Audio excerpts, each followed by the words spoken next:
শেখ হাসিনার পক্ষে রাষ্ট্রনিযুক্ত আইনজীবী দাবি করেন যে শেখ হাসিনার বিরুদ্ধে আনা অভিযোগ সঠিক নয়।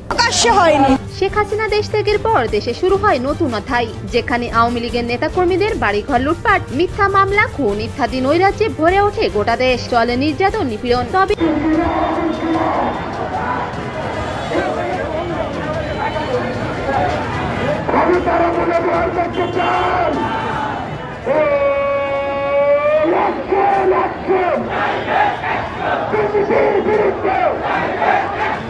আমরা কি পাগল হয়ে গেছি নাকি যে আওয়ামী লীগের বিরুদ্ধে লাগছে? আমরা আওয়ামী লীগের সমালোচনা কেন করবো? এখন আওয়ামী লীগের সমালোচনা করার চেয়ে বর্তমানে যারা ক্ষমতায় আছে তাদের সমালোচনা করাটা বেশি জরুরি। তারা আগে শেখ হাসিনাকে মা বলতো, শেখ মুজিবকে বাবা বলতো, তারা এখন ডক্টর ইউনূসকে এসে বাবা বলছে। এখন শেখ হাসিনা চলে গেছে, সুযোগ পাইয়া মরা হাতিরে সবাই লাথি মারছে। কালকে রাতের বেলায় একটা ভয়ঙ্কর খবর দেখলাম। দেখেন, দল বেঁধে রাতে বাসায় ঢুকে বলে, তুই আওয়ামী লীগ করিস, বাঁচতে হলে 20 লাখ টাকা দে। এটা আওয়ামী লীগকে টার্গেট করছে তা না, এটা একটা ছুতা। মোট কথা হলো যে রাজনৈতিক দুর্বৃত্তরা। রাজনীতির চূড়ান্ত ডেডলাইন আসছে 5 আগস্ট। অনেক কিছু ঘটবে। 5 আগস্টের মধ্যে অথবা 2-1 দিন পরে। ওই 5 আগস্টেই, গত বছর 5 আগস্ট যেরকম দীর্ঘ 15 বছরের 15.5 বছরের হাসিনার ফেসিবাদের পতন হয়েছিল, একটা নতুন বাংলাদেশ জন্ম নিয়েছিল। সেই নতুন বাংলাদেশের পরবর্তী গতিপথ নির্ধারণ হবে তার 1 বছরের পর এবারের 5 আগস্ট। আসসালামু আলাইকুম রহমতুল্লাহ। সবাই কেমন আছেন? আশা করি সবাই অনেক অনেক ভালো এবং সুস্থ আছেন। সবাইকে স্বাগতম জানাচ্ছি আমাদের আরেক নতুন ভিডিওতে।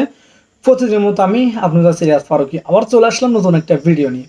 দর্শক, ইতিমধ্যে সবাই ভিডিওর শুরুতে বেশ কিছু অংশ বিশেষ দেখে বুঝতে পেরেছেন আজকের ভিডিওটি কতটুকু গুরুত্বপূর্ণ বা আজকের ভিডিওটি কি বিষয়টা নিয়ে হতে যাচ্ছে।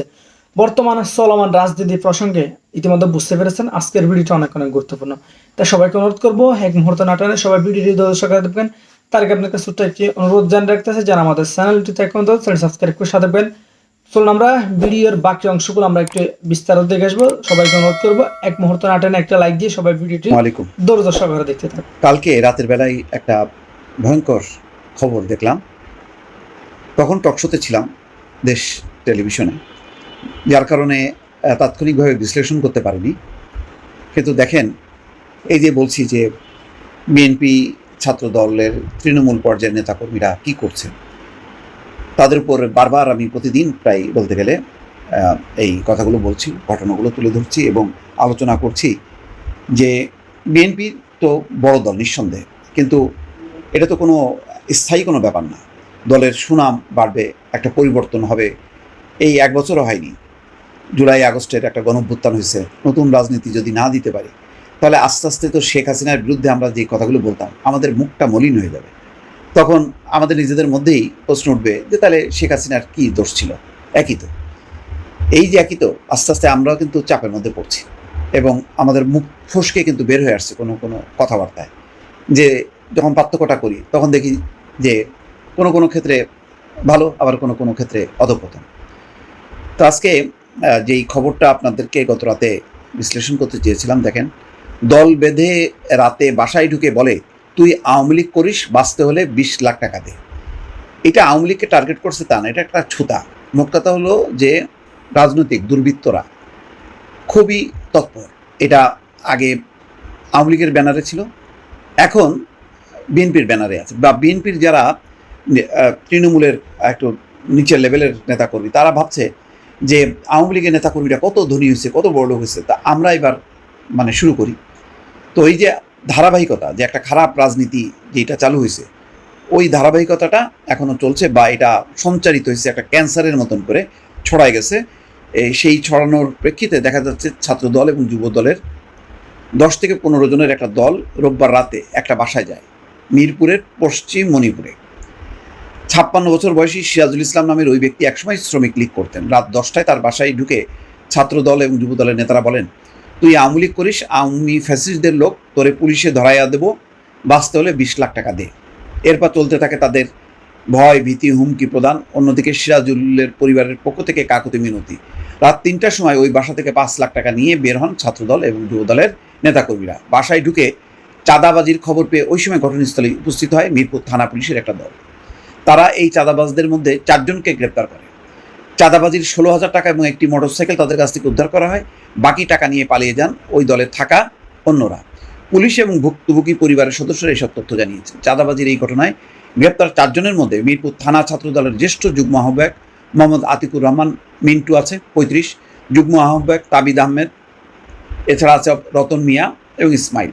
এই বিষয়ে ভারপ্রাপ্ত কর্মকর্তা মিরপুর মডেল থানা তিনি বলেন, গতকাল গভীর রাতে মণিপুর এলাকা থেকে তার সরকারি নম্বরে ফোন করে জানানো হয়েছিল পুলিশ পরিচয়ে সিরাজুলের কাছে চাঁদাবাজি হচ্ছে। এরপরই মিরপুর থানার পুলিশ ঘটনাস্থলে যায়।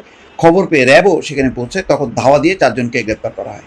সিরাজুল ইসলামের স্ত্রী জাহানার ইসলাম বাদী হয়ে গ্রেপ্তার 4 জন সহ অজ্ঞাত পরিচয়ের 8-10 জনকে আসামি করে মামলা করেছে এবং যাদেরকে আটক করেছে তাদের সিএমএম আদালতের মাধ্যমে কারাগারে পাঠানো হয়।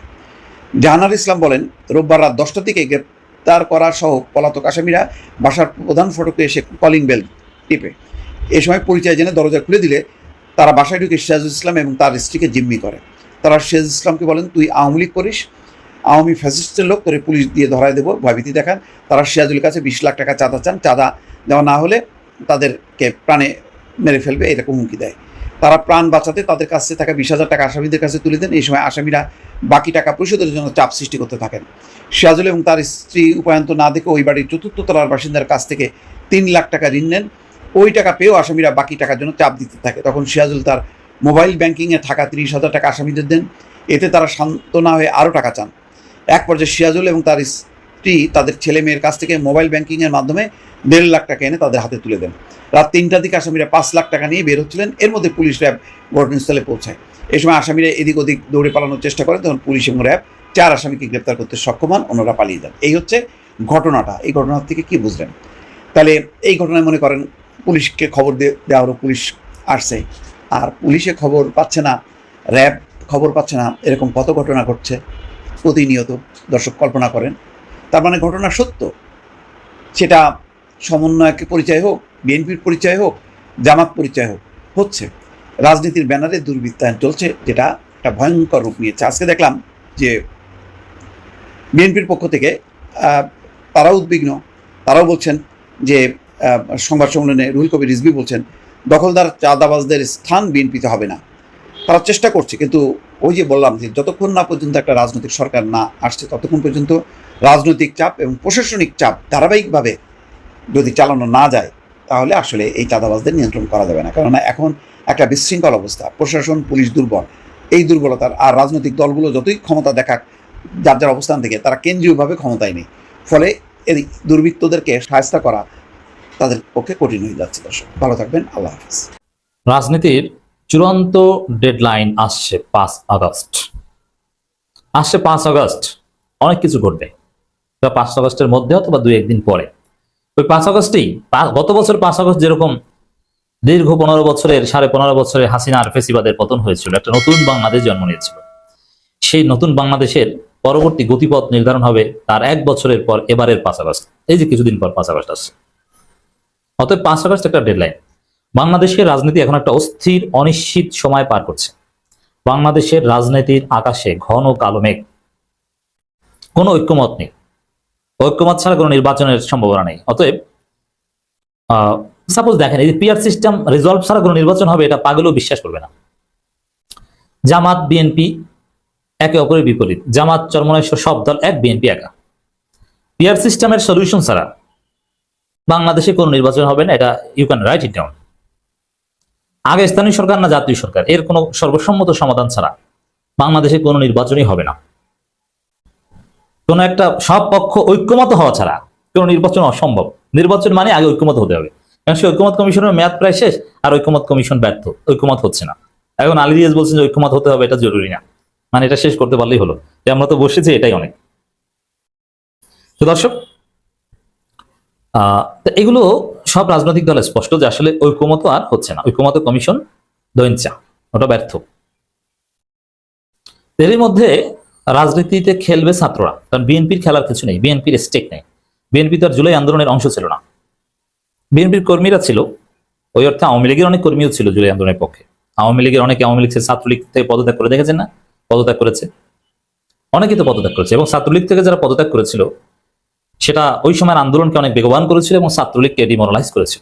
এটা অনেক বড় পদক্ষেপ ছিল। এই জন্য যারা জুলাই আন্দোলনের চলমান সময় ছাত্রলীগ থেকে পদত্যাগ করেছে, বিশেষ করে জুলাই মাসে, তাদেরকে স্যালুট জানাই, তারা আন্দোলনের পার্ট। তো দর্শক, আন্দোলন তো ব্যক্তিগতভাবে আওয়ামী লীগের অনেকে করেছিল, বিএনপির অনেকে করেছে, লক্ষ লক্ষ লোক করেছে। কিন্তু দলীয়ভাবে বিএনপির অবস্থান ছিল যে কোটা সংস্কার আন্দোলনের সাথে তাদের কোনো সম্পর্ক নেই, ওটা ছাত্রদের আন্দোলন। বিএনপি এখানে খেলার কিছু নেই, তারা গোপন খেলা খেলে। আর ছাত্ররা যেহেতু দেশ স্বাধীন করেছে 5 আগস্ট, এই জন্য ওরা ওপেন খেলা খেলে। ছাত্রদের এই ওপেন খেলার ডেডলাইন হচ্ছে 5 আগস্ট।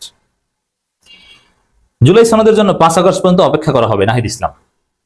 যদিও বলেছিল যে 3 আগস্ট তারা জুলাই সনদ ঘোষণা করবে, ঠিক আছে, 5 আগস্ট পর্যন্ত অপেক্ষা করবে। এখন 5 আগস্ট দিবে কিনা এটা তো 3 আগস্ট স্পষ্ট হয়ে যাবে, বা দিলে তার অবস্থাটা কি হয়। এই জন্য 5 আগস্ট যে ডেডলাইন, জুলাই সনদ দিবে কি দিবে না, এখন দিলেও সেটা বিএনপি মানবে কি মানবে না। বিএনপি না মানলে তখন পরিস্থিতি অন্যদিকে যাবে, আর বিএনপি মানলে সবাই মানবে, অন্য কারো কোনো আপত্তি নেই। বাংলাদেশের এখন সমস্যা হচ্ছে শুধু বিএনপি, অন্য কেউ কোনো সমস্যা না। এর মানে জুলাই সনদ দিলেও কনসেনসাসলি তো দিতে পারছে না।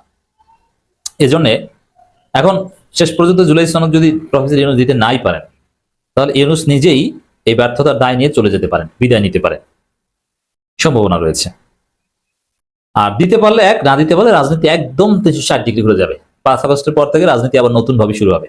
আগের সব হিসাবের খাতা বাদ, নতুন খাতা কিনে চলো, এটা হচ্ছে পরবর্তী রাজনীতির গন্তব্য। 5 আগস্ট 5 আগস্টেই যে হবে তা না, যেমন 5 আগস্ট পর্যন্ত দেখলো, এখন 5 আগস্ট দিবে কিনা এই ঘোষণাটা তো মিনিমাম কয়েকদিন আগে দিবে, নইলে 5 আগস্টই দেখবেন যে চুপ্পুকে লাথি দিয়ে বের করে। যদি চুপ্পুকে লাথি দিয়ে বের করে, এটা জুলাই সনদ হলো না হলো। জুলাই সনদ এটা হতে দিবে না, এটা ভারত যেভাবে হোক ঠেকাবে বিএনপির মাধ্যমে। কারণ ভারতের হেজিমনি থাকে না, ভারতের 71 ব্যবসা থাকে না। এই জন্য দেখবেন যে ভারতের কথা মতো বিএনপির লোকজন বলছে যে না না, এরকম কোনো সাংবিধানিক কিছু হতে পারে না, যা হবে ওটা 71কে সামনে রেখে।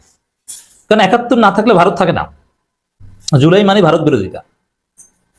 এখন বিএনপি ওইটাই চাচ্ছে ভারতকে কন্টিনিউ করতে, ধরে রাখতে। তো এই জায়গাটায় তো প্রিয় দর্শক, বিষয়টা নিয়ে আপনার মতামত জানতে চাই কমেন্ট সেকশন অবশ্যই একটা লাইন ভিডিওটি সম্পর্কে কমেন্ট করে জানাতে পারবেন। আর কে কোথা থেকে ভিডিওটি দেখেছেন অবশ্যই কমেন্ট করে দ্রুত জানিয়ে ফেলেন। ভালো থাকবেন, সুস্থ থাকবেন, আমাদের চ্যানেলে সাবস্ক্রাইব করে সাথে থাকবেন। দেখবো অন্য কোনো ভিডিওতে। ভালো থাকবেন, সুস্থ থাকবেন, আল্লাহ হাফেজ।